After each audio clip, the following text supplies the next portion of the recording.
My husband is the toughest guy I know. He's very strong, he's supportive, he's a go-getter, he doesn't let anything beat him.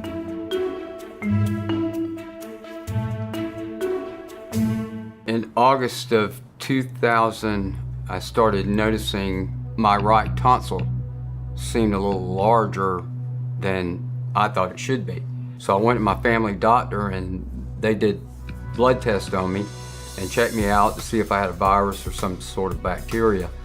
And those tests came back negative. So I insisted that my family doctor set me a meeting with MUSC, and I came to see Dr. Paul Lambert.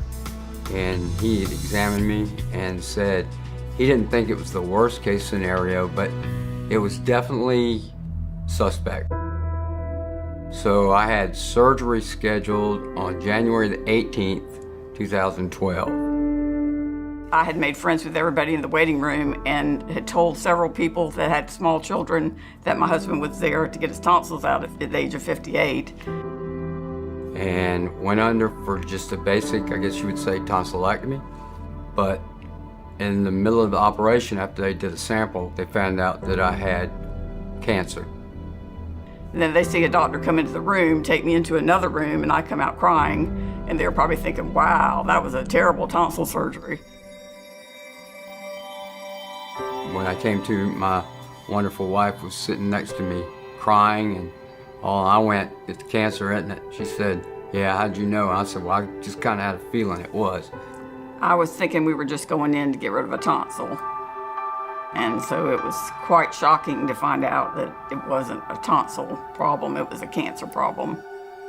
I'd never been sick. I'd never been in the hospital before until I had that operation. So this was all new territory. And then it got to be a conversation of, here are the best options we think we can offer you. One was surgery, and the other option was 35 radiation treatments and 3 rounds of chemo using cisplatin. So Mary and I talked, and I decided to go with the radiation chemo. And my treatment started February the 27th, 2012. My treatments at Hollings were at 3:30 in the afternoon. So I went to work 6:30, 7 o'clock every morning and left by 2:15, 2:30 to get here and do everything I needed to do for my treatments. But I was so impressed that Dr. Sharma knew what Dr. O'Brien was doing, and Dr. Day knew what both of those doctors were doing, and Dr. Davis knew what I was doing, and they had all set my appointments, and I could talk about something and the other one had already, like finished my sentence.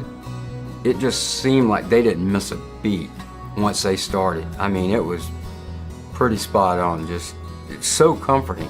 And his radiation techs were fabulous. Amazing. They assign you the same group. It was 3, 2 or 3? No, 3. 3. Mary Jo, Shannon, and Sheldon. Yep. But when we would come back every 3 months, every 6 months, every year, every 2 years, we would always go back to see his radiation team because they saw him every day for 7 weeks, and you become very much like a family. They're there for you. I'm fortunate because other than the days I had chemo, I went to work every day. Cancer has given him a purpose. He reaches out to other people. He talks to strangers about what he's been through. He goes with friends who are fighting cancer and helps them. I think there's a reason for that. That's what he's supposed to do. He's supposed to help other people. For some reason, I felt like if I was going to get the best treatment and the best odds were in my favor, if I was going to stack the deck, I guess you would say, I was going to stack the deck with MUSC on my side. To see where he's come from where he was is just unbelievable. Just to have him here, such a blessing.